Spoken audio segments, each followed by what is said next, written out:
Fala, minha gente! Hoje eu e meu compadre separamos uns causos impressionantes aqui da roça para contar para vocês. Então, conta pra gente nos comentários de onde você é e que horas que tá assistindo o nosso vídeo. Eita, coisa boa demais a gente contar os causos aqui da roça para vocês. Então, para ajudar a gente, se inscreve no canal e dá um like no vídeo para fortalecer nosso trabalho. Então, bora pros causos.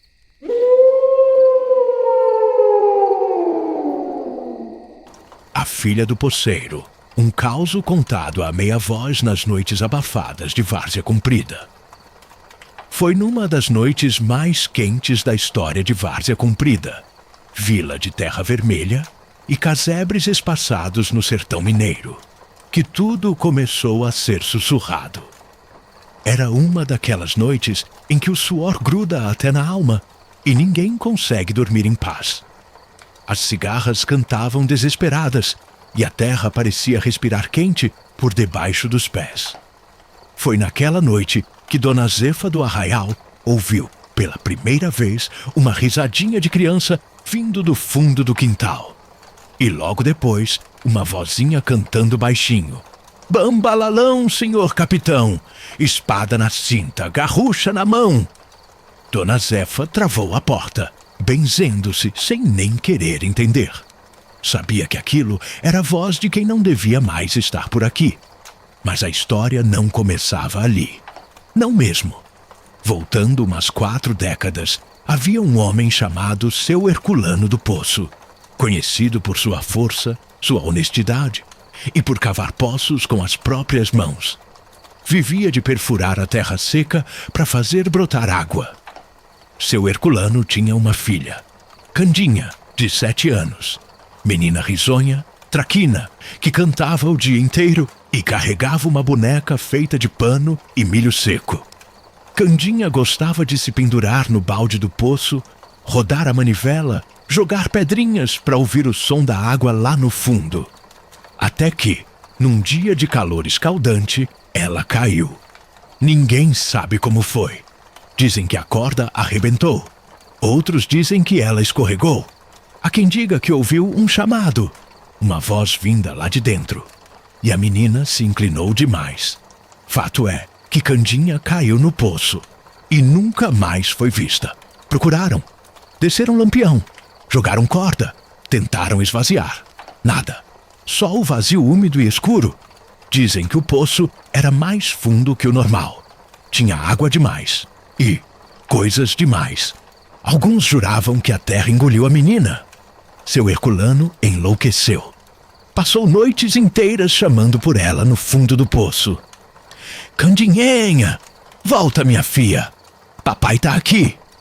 Mas tudo que o poço devolvia era silêncio.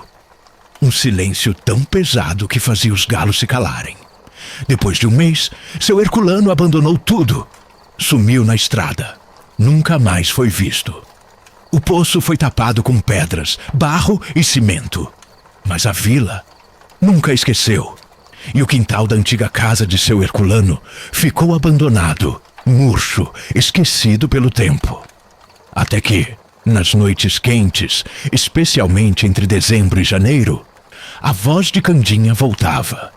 Sempre depois da meia-noite, cantando musiquinhas antigas de roda. Rindo, sussurrando palavras infantis. Alguns dizem que a boneca aparece sentada sobre a tampa do poço, de olhos abertos. Outros que se você cantar a canção completa perto do poço, ela responde com palmas. E há quem jure que, ao olhar fixamente para a boca da pedra tampada, pode ver um rostinho molhado sorrindo na escuridão. Mas há um aviso que todo morador repassa. Se ouvir Candinha chamar, não responda, não cante junto, não ria de volta, porque os que responderam sumiram. Foi o caso de Zezinho de João Padeiro, menino de 9 anos que voltou da escola cantando a mesma música. Parou no caminho de casa, bem perto do terreno onde ficava o poço, e disse: Papai, tem uma menina ali que quer brincar de roda. Ela me chamou. Na manhã seguinte, Zezinho não estava mais em casa. Nem no bairro, nem na cidade. Nunca mais foi visto. Na tampa do poço, encontraram uma fita vermelha de cabelo, igual a que ele usava para prender a lancheira. O povo, então, passou a temer não só o lugar, mas os dias de calor. Porque é nessas noites que o poço fala mais alto, que a risada de Candinha ecoa, e que o mundo dos vivos e dos mortos fica mais perto do que devia. O delegado tentou, na época, remover a tampa, mas 3 operários adoeceram com febre alta e delírio. Um deles gritou no hospital: "Ela me chamou! Ela me puxou com a boneca!" E morreu sem explicação, olhos abertos, como quem viu o fundo do inferno. Por isso, até hoje, os velhos da vila dizem: "O poço tá quieto, mas nunca calado." Candinha ainda brinca lá dentro e às vezes quer companhia. Se você passar por Várzea Comprida numa noite abafada e ouvir ao longe uma cantiga infantil, não cante junto, não sorria, não siga a voz, porque estas histórias nunca têm fim, pois sempre haverá algum desavisado, curioso ou criança inocente que responde ao chamado da filha do poceiro. E o poço sempre cabe mais um.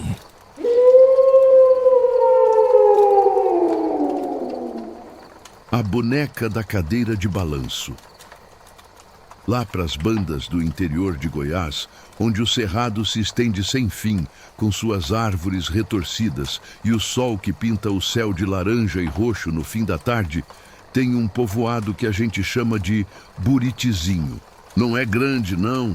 É mais um arraialzinho, com umas poucas casas de adobe e telha de barro. A gente de lá é de pouca prosa, mas de muita observação. Vive da roça, da criação de gado e respeita o que não entende. Porque por ali, meu amigo, o mistério se esconde em cada canto, em cada sombra da noite. Nesse povoado morava a Dona Filomena, uma velhinha que já tinha visto de tudo nessa vida. Dona Filomena não tinha filhos, mas tinha um carinho especial por uma boneca de porcelana que herdou da mãe dela. Não era uma boneca dessas de hoje, não. Era antiga, de uns olhos azuis que pareciam vivos e um vestido de renda já amarelado pelo tempo. Dona Filomena guardava a boneca num lugar de destaque, na cadeira de balanço que ficava na sala, de frente para a porta. A boneca tinha até nome: Mariazinha. A velhinha conversava com ela, contava as novidades do dia como se a Mariazinha fosse uma pessoa de verdade. O povo de Buritizinho achava meio esquisito, mas respeitava a Dona Filomena. Afinal, cada um tem suas manias, né? Mas a coisa começou a ficar estranha depois que a Dona Filomena adoeceu e foi morar com uma sobrinha na cidade vizinha. A casa ficou fechada, com os móveis empoeirados e o silêncio tomando conta. E a Mariazinha ficou lá, sentada na cadeira de balanço. Foi o seu Pedro, vizinho da Dona Filomena, que notou a primeira vez. Ele passava todo dia na frente da casa para ir para a roça. Num fim de tarde, olhou pela janela e viu a boneca na cadeira, de balanço como sempre. Mas na manhã seguinte, quando ele olhou de novo, a Mariazinha não estava mais na cadeira de balanço. Ela estava sentada no chão, encostada na parede, como se tivesse escorregado. Seu Pedro achou estranho, mas pensou que o vento forte da noite poderia ter derrubado ela. Ele foi lá, entrou na casa, colocou a boneca de volta na cadeira. Fechou a porta, foi para a roça. No dia seguinte, a mesma coisa. A boneca estava de novo no chão. E foi assim toda a noite. O seu Pedro colocava a boneca na cadeira e na manhã seguinte ela aparecia em outro lugar da sala. Uma vez no chão, outra vez em cima da mesa, outra vez perto da porta. Parecia que alguém estava mexendo nela. Aí a coisa ficou mais tensa. O seu Pedro começou a jurar que, além de mudar de lugar, a boneca Mariazinha parecia sorrir. Um sorriso leve, quase imperceptível, mas que não estava lá quando ele deixava ela na cadeira. Era um sorriso que parecia zombeteiro, como se a boneca estivesse brincando de esconde-esconde com ele. a notícia da boneca da cadeira de balanço correu o povoado. Ninguém mais queria passar perto da casa da dona Filomena depois que o sol se punha. As crianças ficavam com medo e juravam que às vezes viam a boneca balançando sozinha na cadeira, mesmo sem vento nenhum. Teve uma vez que o Zé Ninguém, um mal-assombrado do povoado que não acreditava em nada, resolveu ir lá para zombar. Ele foi na casa, abriu a porta e começou a caçoar da boneca. Disse: "Ah, Mariazinha, que história é essa de ficar mudando de lugar? Não me venha com essas graças, não." Aí ele pegou a boneca, colocou ela sentada na mesa e falou: "Agora fica aí quietinha, sua boneca arteira." Ele saiu rindo.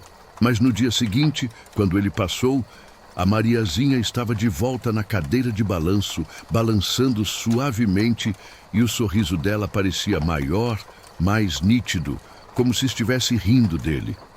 O Zé Ninguém jurou que os olhos da boneca piscaram para ele. Ele ficou branco que nem um palmito e nunca mais zombou da Mariazinha. O padre da paróquia, o padre Elias, foi chamado. Ele benzeu a casa, rezou, jogou água benta na boneca e na cadeira, mas a Mariazinha continuou sua dança misteriosa.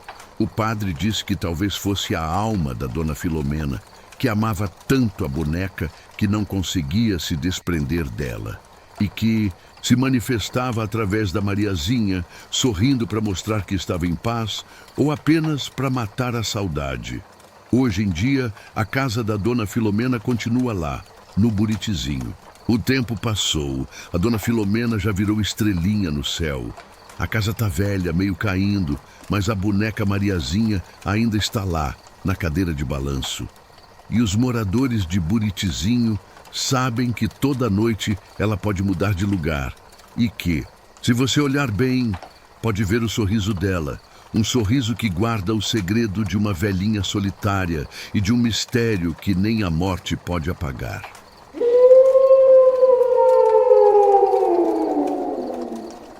O lavrador que plantava espíritos. Causo contado apenas depois das 9 da noite em Santa Cruz do Marçal. No alto da Colina Vermelha de Santa Cruz do Marçal, havia uma chácara antiga, cercada por arame farpado e trepadeiras, que mais pareciam cobras secas enroscadas no tempo. Naquela terra, tudo crescia. Milho com espigas largas, abóboras do tamanho de crânios, tomates vermelhos como sangue fresco e mandiocas tão longas que mais pareciam braços enterrados. Mas ninguém queria comer dali, porque ali morava, ou melhor, morou, o lavrador Alcides Honório, também conhecido como Seu Alcides das Almas. Seu Alcides vivia sozinho, numa casa de madeira rachada, onde o fogão a lenha nunca se apagava e a porta da frente rangia mesmo sem vento. Era um homem de poucas palavras, pele queimada de sol e olhos fundos que pareciam ter visto mais do que deviam. Chegou a Santa Cruz, vindo de lugar nenhum. Ninguém sabia de parentes, nem passado. Só apareceu, comprou aquele pedaço de chão e começou a plantar. E que plantação! Dizem que quem passava perto à noite ouvia vozes sussurradas vindas da terra. Outros falavam de choros abafados, como se o solo gemesse quando se regava as plantas. Foi Dona Celina, vizinha de cerca, quem primeiro desconfiou. Ele cava demais, mesmo sem plantar nada. Fica até de madrugada, com uma lamparina e o enxadão. Já vi ele jogando pano no buraco, pano e coisa branca, coisa que brilha como osso. A fama de que Alcides enterrava ossos na terra se espalhou. Mas ninguém ousava confrontar, porque todos sabiam que onde ele punha a enxada, o solo ficava mais escuro, mais úmido, mais vivo. E tudo brotava. Tudo. As crianças da vila faziam piadas. Ele planta defunto para colher tomate. A mandioca dele nasce com dedo. Mas as piadas pararam quando o menino Tico foi brincar nos fundos da chácara. E voltou mudo. Nunca mais falou. Só desenhava com carvão pés saindo da terra. Quando seu Alcides morreu, numa madrugada sem lua, ninguém velou o corpo. O delegado achou o cadáver já frio, sentado na varanda, de chapéu de palha e um sorriso torto, como se tivesse acabado de contar um segredo para o vento. O caixão foi lacrado. A terra, deixada como estava. A plantação continuou crescendo, sem ninguém cuidar. E foi aí que os gemidos começaram. Quem passava a noite perto da cerca ouvia o que parecia suspiros de gente enterrada viva. Diziam que as folhas se mexiam sem vento e que, se alguém cuspisse ou urinasse próximo à cerca, acordava com as pernas marcadas como se arranhadas por unhas. Um homem chamado Ronaldo, da cidade vizinha, decidiu comprar a terra por um preço de banana. Riu das lendas, mandou limpar o mato e voltou a plantar. Na primeira semana, colheu mais do que em todo o ano anterior em sua fazenda. Mas nas noites de lua cheia, ouvia batidas nas janelas, risadas infantis no milharal e alguém murmurando seu nome do lado de fora. Ronaldo enlouqueceu em menos de um mês. Foi encontrado nu, sentado no centro da horta, repetindo: "A terra respira, a terra me chama, a terra tem fome." Hoje, ninguém entra mais ali. A casa ainda está de pé. A plantação nunca parou. As abóboras continuam crescendo. E o milho ainda canta quando o vento passa. Sim, canta com vozes humanas. Dizem que, se você cavar um buraco fundo, encontra dentes, dedos, fios de cabelo. E se plantar algo ali, você colhe mais do que alimento. Colhe lembranças que não são suas.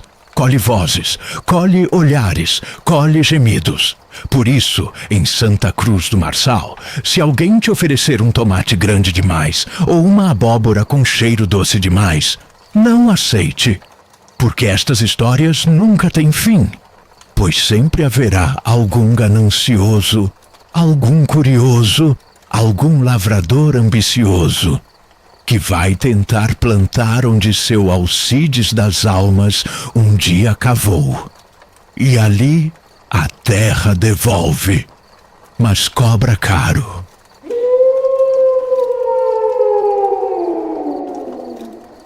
A festa junina, que pegou fogo na quadrilha. Lá nas bandas do interior de Minas Gerais, num vilarejo que a gente chama de Curral de Pedra, onde as colinas verdes se encontram com um céu azul que nem anil, e o povo é chegado numa boa prosa e numa farra, vivia-se a vida do jeito mais simples e feliz. O povo de Curral de Pedra, meu amigo, é de se apegar às tradições, e a festa junina era o ponto alto do ano. Era fogueira que alcançava o céu, quentão para esquentar a alma, milho assado, paçoca e, claro, a quadrilha, que era para ser o desfile de beleza e animação do arraial. Todo ano, a quadrilha de Curral de Pedra era a mais esperada. O povo ensaiava por meses, caprichava na roupa, e a Sinhá, a moça mais bonita e prendada do vilarejo, era sempre o destaque. Nesse ano que eu vou te contar, a Sinhá era a Rosinha, uma morena faceira que tinha um sorriso que desarmava qualquer meio. O vestido dela, feito pela dona Noca, era uma obra de arte, cheio de fitas coloridas, rendas e, para dar um charme a mais, umas flores de papel crepe grudadas na saia, umas mais vistosas que as outras. A festa estava animada que só vendo. A fogueira crepitava no centro da praça. As barraquinhas de jogo estavam lotadas e o cheiro de canjica e pipoca tomava conta do ar. O sanfoneiro, o Zé Cabelo, estava inspiradíssimo, tirando umas modas que faziam o povo balançar o corpo sem nem perceber. Aí chegou a hora da quadrilha. A Rosinha, toda prosa, entrou na roda com seu par, o compadre Juvenal, que de tão nervoso quase pisou no pé dela. O padre Manuel, com sua batina suada, estava lá no meio chamando os passos. "Olha a...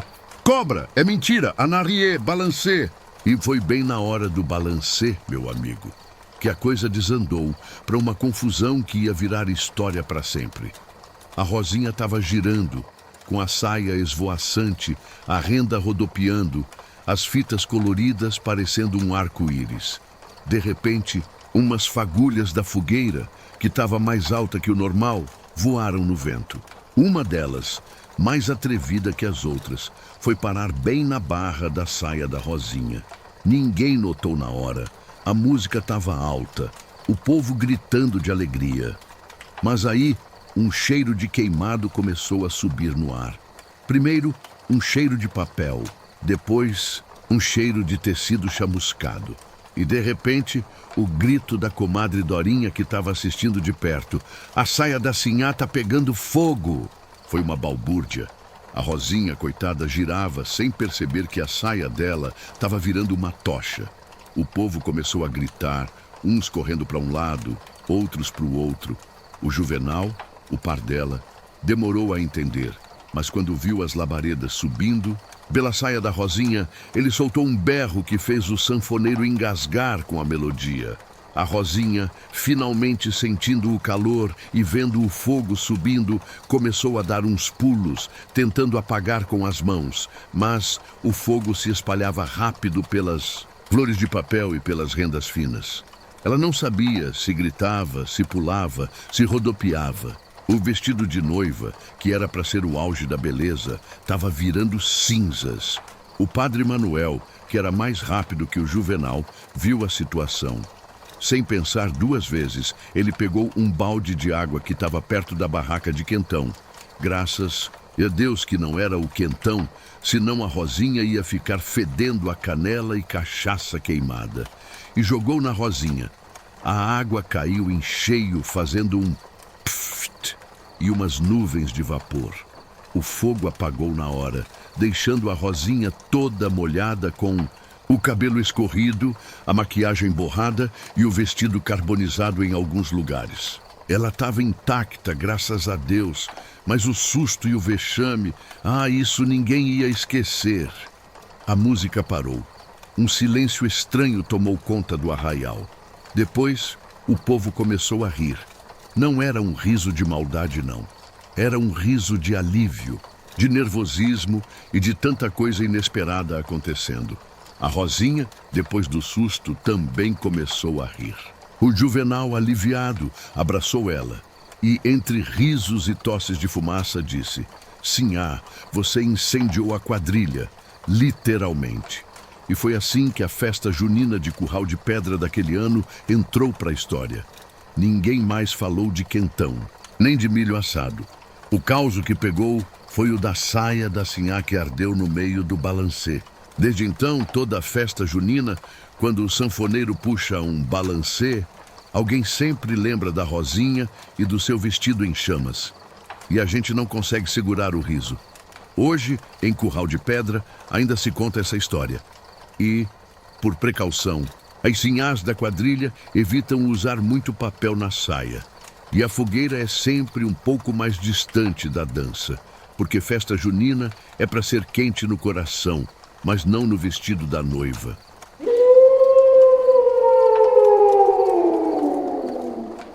O café que curava a tristeza.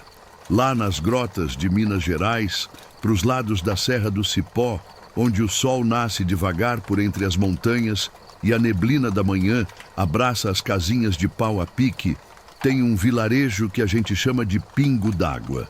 É um lugar onde a vida corre devagar, no ritmo da roça, e o povo se conhece pelo nome e pelo apelido. A gente de Pingo d'Água é de bom coração, de trabalho duro, mas também de uma melancolia que às vezes chega de mansinho, feito orvalho. Na madrugada, nesse lugar abençoado, vivia a avó Eulália, uma velhinha pequena, de voz mansa e um sorriso que acendia a alma da gente. A avó Eulália não era benzedeira, nem curandeira no sentido que o povo fala, mas ela tinha um dom, o dom de fazer um café que, diziam, curava qualquer tristeza. Não era um café comum, não, meu amigo. A gente via ela mexer na garrafa térmica, pegar uns potinhos de barro escondidos no armário, e aí um cheiro que não era só de café subia no ar. Era um cheiro de mato verde, de flor seca, de algo doce e misterioso. Ela não falava a receita para ninguém. Dizia só: é coisa da natureza, meu filho, com um tiquinho de fé. quando alguém no Pingo d'Água estava de coração apertado, com a tristeza no peito. Era para casa da avó Eulália que ia. O sujeito sentava na cozinha, meio cabisbaixo, e a avó Eulália, sem dizer muita coisa, já colocava a xícara fumegante na mesa. O primeiro gole já fazia a gente sentir uma coisa diferente. Não era só o gosto amargo do café, não. Era um calor que descia pela garganta, espalhava pelo peito, e a gente sentia como se um abraço quentinho acendesse uma luz dentro da gente. A tristeza não ia embora de uma vez, mas dava uma aliviada, um acalento. A comadre Ritinha, por exemplo, que tinha perdido o marido num acidente na roça, estava definhando de tristeza. Não comia, não sorria, só chorava. O povo já estava preocupado. Levaram ela para casa da avó Eulália, a velhinha fez o café e deu para Ritinha. Ela tomou um gole, depois outro. No terceiro gole, a gente viu uma lágrima escorrer, mas não era de tristeza, não. Era uma lágrima de alívio, como se um peso tivesse saído do peito dela. E a comadre Ritinha, dali para frente, começou a se levantar devagar, mas com a alma mais leve. Tinha o caso do seu Dito, que tinha perdido toda a plantação de milho por causa de uma geada. Ele estava desesperado, sem saber como ia sustentar a família. Chegou na casa da avó Eulália com a cara fechada e o coração em pedaços. A avó serviu o café. Seu Dito tomou, sentiu o calor e, de repente, ele começou a contar a história dele sem vergonha, como se o café tivesse desatado a língua e o nó da garganta. A avó só ouvia, com aquele sorriso no canto da boca. Ao final, o seu Dito não tinha recuperado a plantação, mas saiu dali com uma ideia na cabeça, um ânimo novo para recomeçar. O segredo do café que curava a tristeza era o assunto em Pingo d'Água.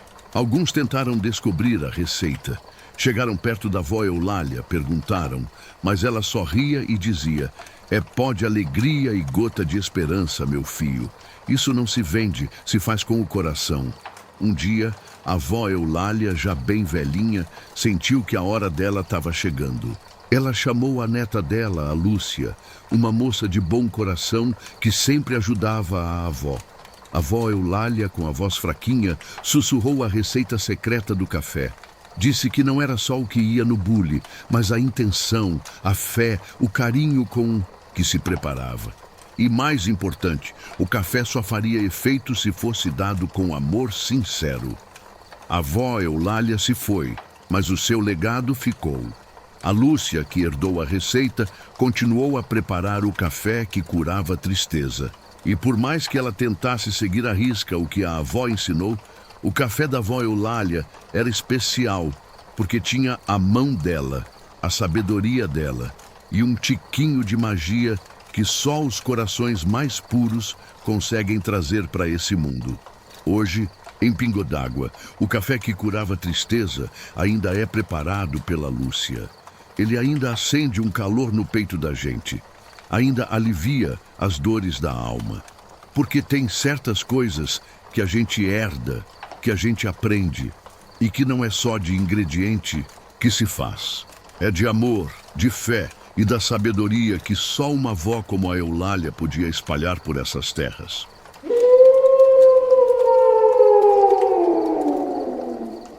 A caixa de correio amaldiçoada. Conto que o povo só cochicha em noites de silêncio e céu nublado. Na encruzilhada que liga o centro velho de Santa Esperança, das Águas Claras ao distrito de Pedra Dobrada, há uma estrada de barro seco, ladeada por cercas tortas e pés de eucalipto ressequido. Ali, no quilômetro 3, perto de um casebre tomado pelo mato, ergue-se uma caixa de correio de ferro preto, cravada num poste que já deveria ter tombado faz tempo. Não há número, não há nome, só a pintura lascada e enferrujada, e uma frase que o tempo insiste em preservar, como se o próprio ferro recusasse a ferrugem naquela parte. Escreva com verdade, receba o que merece.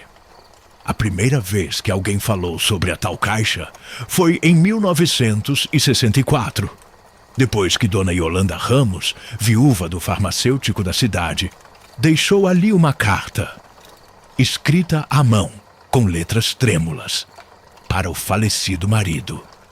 Dizia que só queria entender por que ele se enforcou no porão, sem deixar bilhete, sem explicação, depois de uma vida aparentemente sem máculas. Colocou o envelope ali, chorou, rezou e voltou para casa. 2 dias depois, encontrou na soleira da porta um envelope idêntico com a letra de seu marido. E lá estava, uma confissão. Falava sobre uma filha fora do casamento, sobre uma dívida com gente perigosa, sobre remédios trocados de propósito. Coisas que só ele poderia saber. Desde então, surgiram outros relatos. Gente que perdeu entes queridos de forma trágica. Gente que nunca conseguiu dizer um desculpa ou um eu te amo. Todos que escreviam e depositavam a carta na caixa recebiam resposta. Nunca viam quem a pegava. Nunca viam quem a entregava. Mas o conteúdo era intimista, certeiro, profundo. Assinaturas familiares, expressões que só o morto usava. Detalhes que ninguém fora do círculo íntimo saberia. Com o tempo, o povo passou a temer, porque nem toda resposta vinha com conforto. Algumas vinham com ódio, com ameaças, com maldições. Uma mulher chamada Rosinete, por exemplo, escreveu ao pai que morrera sem nunca reconhecê-la. Recebeu em resposta uma carta com tinta vermelha dizendo: filha bastarda, a maldição do meu nome agora vive em você. No dia seguinte, Rosinete enlouqueceu. Quebrava espelhos, comia terra, rasgava cartas dos outros nas casas da vila. Foi levada embora, nunca mais voltou. O povo então decidiu concretar a caixa. Simulation. Juntaram cimento, pedras e taparam a abertura. Mas na semana seguinte, a fenda estava aberta novamente. E sobre o concreto quebrado, alguém rabiscou com carvão: fechar bocas mortas não silencia a verdade. Veio gente de fora investigar. Curiosos, jornalistas, pesquisadores do oculto. Uma repórter de São Paulo, Marina Feldman, tentou filmar a retirada de uma carta. Ficou noites esperando. Nada. Mas quando voltou ao hotel, havia um envelope no criado mudo, sem nome. Dentro, um bilhete: não somos espetáculo. Marina largou a carreira, entrou num mosteiro e nunca mais escreveu nada. O tempo passou, mas a caixa ficou. Ali, imune ao tempo, à chuva, ao vandalismo. E com ela, o medo. Dizem que quem mente na carta recebe uma resposta que leva à loucura. Outros juram que a caixa cobra preço alto de quem busca respostas que não deve. Foi nesse clima que surgiu Lucas, neto de Dona Yolanda. Jovem, cético, recém-formado em história. Voltou à cidade para cuidar da avó nos últimos meses de vida. Ela, já senil, só repetia: a caixa sabe, a caixa vê. Escreve só o que é sincero, senão ela te vira do avesso. Lucas, rindo, achava tudo delírio. Mas no fundo, a curiosidade o consumia. Quando a avó morreu, entre papéis velhos, encontrou 3 cartas não enviadas e uma endereçada a ele. Lucas, se quiser me entender de verdade, escreva para mim. Mas não minta, nem omita. A caixa reconhece quem mente. Contra o bom senso, Lucas escreveu. Perguntou à avó: por que você nunca falava da sua irmã? Por que proibiu a família de falar o nome da tia Nelly? Ela existiu? Morreu? Foi apagada? Dobrou a carta.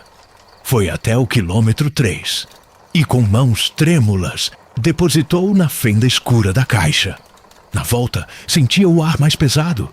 Os eucaliptos pareciam observá-lo. O silêncio era denso.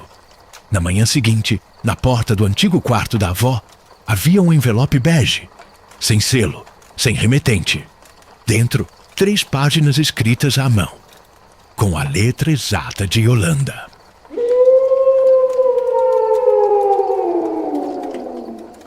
O sogro, que caiu no poço atrás da sogra, lá nas terras quentes do sertão da Bahia, num lugarzinho acochado entre morros secos e um riacho que vive mais seco que molhado, tem um povoado que a gente chama de Pau a Pique de Baixo. O povo de lá é arretado, de riso fácil e de gênio forte, acostumado com a lida e com as encrencas da vida. E quando a briga pegava, meu amigo, era coisa de cinema, com direito à plateia e tudo. Nesse lugar vivia o seu Zé do Poço, apelido que ele ganhou depois desse caso que eu vou te contar, e a dona Cotinha, sua esposa. Mas a estrela da encrenca, na verdade, era a dona Filomena, a sogra do seu Zé e mãe da dona Cotinha. Ah, a dona Filomena era uma mulher de língua afiada que não levava desaforo para casa e tinha uma pontaria certeira para alfinetar o genro. E o seu Zé, coitado, não ficava por menos. Era um genro arretado que também não deixava barato. A casa deles era um palco de guerra. As discussões entre seu Zé e dona Filomena eram famosas no Pau a Pique de Baixo. O povo até apostava quem ia gritar mais alto no dia. Mas o ponto fraco da dona Filomena, e que o seu Zé sabia usar bem, era a mania dela de ir buscar água no poço que ficava no quintal. O poço era fundo, de boca larga, e ela vivia reclamando da profundidade e do peso do balde. Pois bem, era um dia de sol a pino, desses que o ar tremelica de tão quente. Dona Filomena estava na cozinha, esbravejando com o seu Zé por causa de uma galinha que ele tinha deixado fugir. Seu Zé, seu tabaréu, não serve nem para cuidar de galinha, quanto mais da minha filha. Ela berrava com a mão na cintura. O seu Zé, sentado na rede, revidava: mulher, pelo amor de Deus, me deixe em paz. A galinha volta, a sua língua não. A discussão foi esquentando. Dona Cotinha, a esposa, já tinha desistido de tentar apaziguar. Sentava num canto, só balançando a cabeça. A dona Filomena de repente teve uma ideia para provocar mais ainda. Sabendo que o poço era a chatice dela, ela pegou um balde e gritou: vou buscar água, já que não tem homem nessa casa para fazer o serviço. E saiu pisando duro, bufando, em direção ao poço. O seu Zé, vendo a cena, não perdeu a chance. Levantou da rede e gritou: vai lá, aproveita e lava essa língua azeda na água fria. A dona Filomena parou, virou com os olhos pegando fogo. O que é que você disse, seu moleque? Ela berrou, voltando uns passos. E foi aí que o seu Zé, na sua pressa de continuar a briga e com o sangue fervendo, fez a maior asneira da vida dele. A dona Filomena, ao virar, viu que o balde que ela levava estava furado. Ela largou o balde com raiva e começou a caminhar de volta, ainda brigando, na direção do seu Zé, sem olhar para onde ia. O seu Zé, querendo irritar mais, correu atrás dela com um sorriso de escárnio no rosto e gritou: vai, sogra, vai procurar a galinha no fundo do poço. Acontece que a dona Filomena, no calor da discussão, não viu o poço bem à sua frente.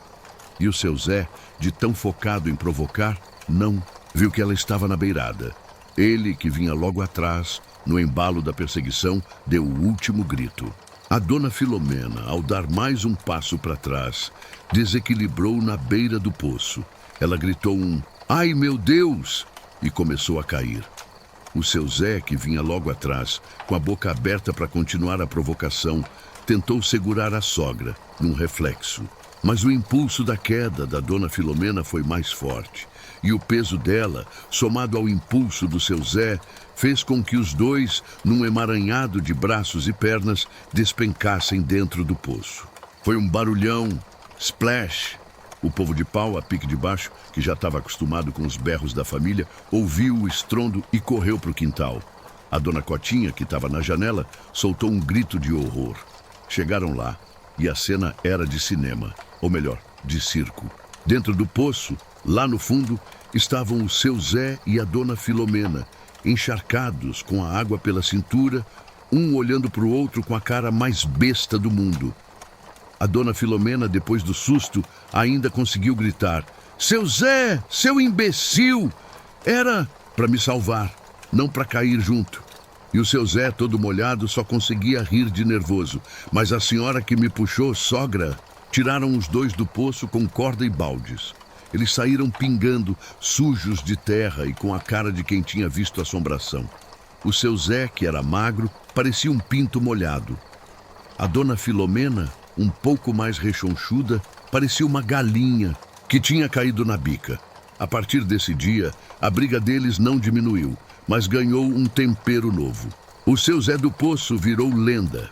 O povo de Pau a Pique de Baixo, quando a briga entre eles esquentava, sempre lembrava do dia em que o sogro caiu no poço atrás da sogra.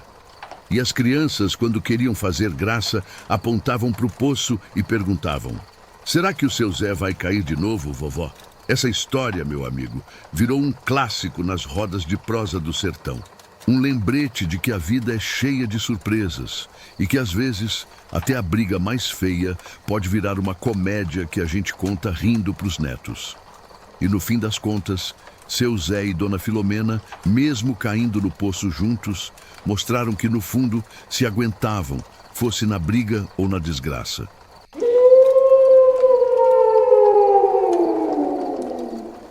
A donzela do riacho gelado. Causo contado baixinho pelos lados de água fria dos campos. O riacho de Santa Luzia da Serra Negra secou no verão de 1972. Era um filete de água cristalina que cortava a vila, serpenteando entre pedras lisas, arbustos e bananeiras baixas, onde as crianças mergulhavam os pés e as lavadeiras passavam as tardes, batendo roupa e cantando cantigas antigas. Mas naquele verão escaldante, o leito secou de uma vez. Não gotejou, não evaporou, sumiu, seco como cinza, silencioso como luto. A partir dali, a vila murchou, as lavadeiras sumiram, os sapos desapareceram. A vida perdeu aquele som constante da correnteza. E como a água, sumiu também a alegria. Mas foi em março de 1993, 21 anos depois, que a água voltou a correr. Sem aviso, sem chuva, sem represa aberta. Simplesmente voltou. Num fim de tarde abafado, os moradores ouviram o som da água batendo nas pedras, como se um velho espírito despertasse. Saíram de casa assustados, desconfiados, e encontraram o riacho vivo, gorgolejando límpido por entre as pedras.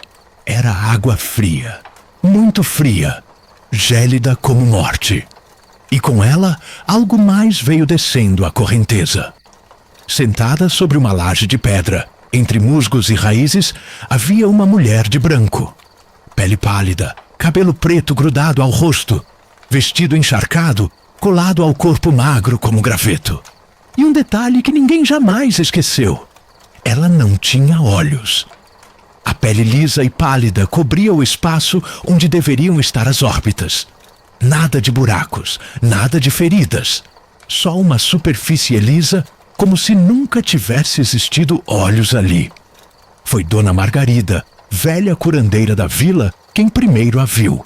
E saiu gritando: "É ela! É ela! Voltou, meu Deus do céu, ela voltou!" Mas ninguém sabia de quem Dona Margarida falava. Pelo menos, não naquele momento. A mulher sem olhos permanecia ali, imóvel, sentada na pedra, com os pés dentro d'água. Os que se aproximavam sentiam um arrepio gelado subir pela espinha. Os passarinhos calavam. As folhas tremiam mesmo sem vento. E quando alguém ousava perguntar quem era ela, a mulher não respondia. Apenas cantava. Uma canção arrastada, sem letra clara, como um lamento murmurado em voz trêmula. Naquela mesma noite, o menino Davi, de 11 anos, desapareceu. Tinha sido o único a jogar uma pedra perto da mulher do riacho. Por provocação, por desafio. Gritou: "Vai tomar banho, mulher doida!" Horas depois, a mãe o procurava pelas ruas. Ouvia, ao longe, um canto feminino vindo do leito. E quando se aproximou, encontrou o chinelo do filho, boiando na água.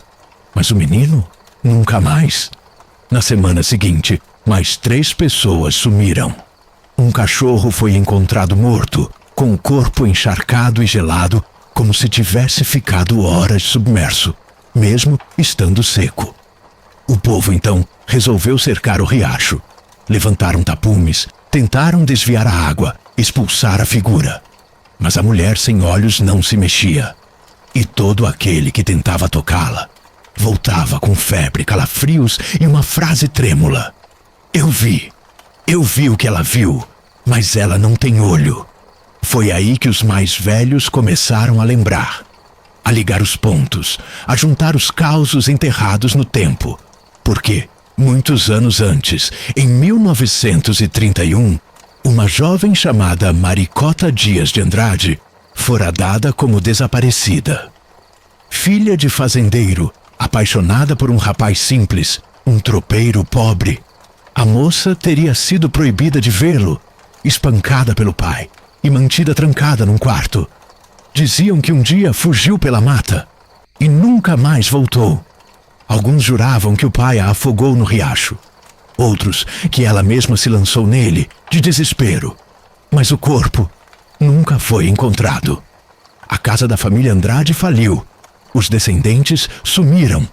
E o nome da moça foi apagado dos registros. Só Dona Margarida, então adolescente na época, lembrava. E agora, ao ver a mulher sem olhos sentada na pedra, teve certeza. É a Maricota. A alma dela ficou presa no leito. O riacho secou quando ela foi enterrada ali.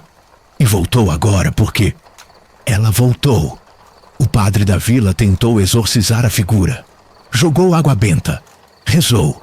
Tocou sinos. Mas à noite, a imagem dele apareceu refletida na água, sem olhos. 3 dias depois, o padre desapareceu. E então veio o aviso. Dona Margarida, em transe, depois de tocar o riacho, gritou diante da vila inteira: a donzela quer justiça. Quem for da linhagem que a negou, que se esconda, ou ela levará, um por um. Foi assim que o sobrenome Andrade voltou a ser temido. Os poucos descendentes foram embora, e os que ficaram sumiram. Mas o riacho continuou correndo, e a mulher sem olhos sentada, inerte, cantando baixinho, esperando.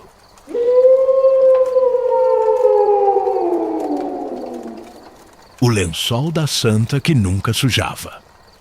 Numa região afastada do sertão baiano, onde o sol castiga a terra rachada e o tempo parece dormir ao som das cigarras, havia uma cidadezinha chamada Bela Cruz do Sertão. Era daquelas vilas em que todos se conheciam pelo nome e onde os causos corriam mais rápido que o vento. Mas entre todas as histórias contadas debaixo das mangueiras ou ao redor do fogão a lenha, havia uma que fazia os mais velhos baixarem a voz e os mais novos abrirem bem os olhos. A história do lençol da santa que nunca sujava. A lenda começou na década de 1940, quando uma irmandade de freiras fundou um pequeno orfanato nos arredores da cidade, junto a uma igrejinha de pau a pique dedicada a Nossa Senhora das Dores. O orfanato era simples, com paredes de barro, camas de madeira e lençóis costurados à mão pelas próprias irmãs. Entre todas as camas, havia uma que nunca era usada, coberta por um lençol branco como nuvem de agosto, bordado com linhas douradas em formato de cruz. O lençol nunca era lavado, mas também nunca se sujava, mesmo quando as freiras o colocavam sobre o chão, ou o usavam para cobrir crianças doentes.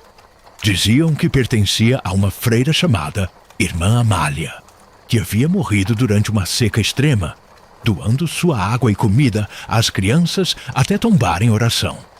Seu corpo, quando enterrado, foi envolto nesse lençol, mas misteriosamente ele reapareceu sobre sua cama na manhã seguinte, intacto, limpo e perfumado.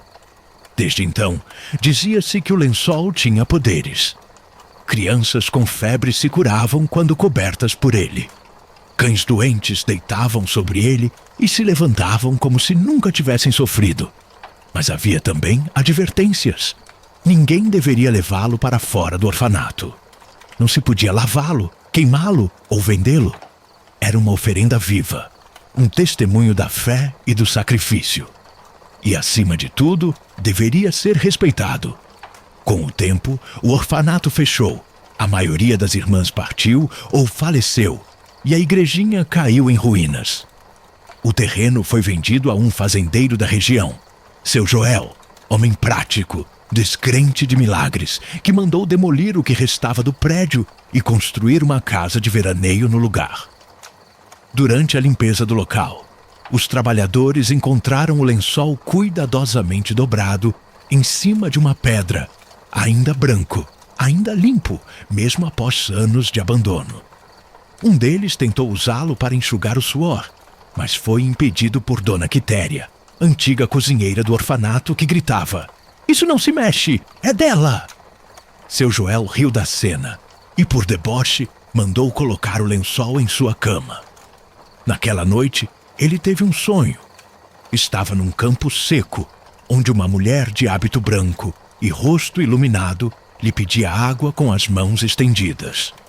Quando ele se recusava, dizendo que não devia nada a ninguém, a terra ao seu redor rachava, e dele surgiam rostos de crianças com olhos tristes. Ele acordou suando, tremendo e com febre alta. Nos dias seguintes, começaram os acontecimentos estranhos. A casa ficou infestada de insetos, apesar das dedetizações. Gados fugiam da propriedade. Os peões se recusavam a dormir ali, e o lençol, por mais que tentassem sujar, rasgar ou esconder, sempre reaparecia limpo e dobrado sobre a cama. Seu Joel, cada vez mais doente e atormentado, foi definhando. Sonhava todas as noites com a mesma freira, que agora chorava sentada à beira de uma cama. Desesperado, procurou Dona Quitéria, que o mandou rezar 3 terços, devolver o lençol à cama original e prometer nunca mais mexer com o sagrado. Assim fez, e naquela mesma noite a febre passou. Os bichos voltaram, a paz retornou à casa, mas o lençol nunca mais foi tocado. Hoje, a casa está vazia, usada apenas para retiros e orações. O quarto da freira foi restaurado, e lá está a cama com o lençol imaculado, ainda branco, ainda perfumado, mesmo em meio à poeira e ao tempo.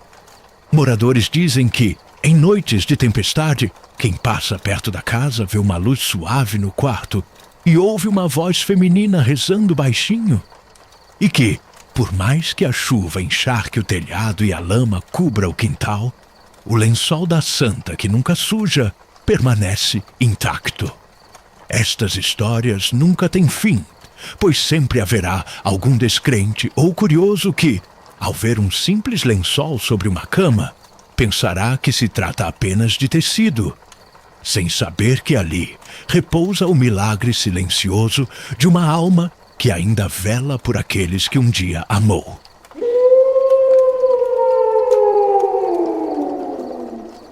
Se você gostou destas histórias, considere se inscrever no canal, bem como deixe sua sugestão de histórias que gostaria de serem contadas por nós.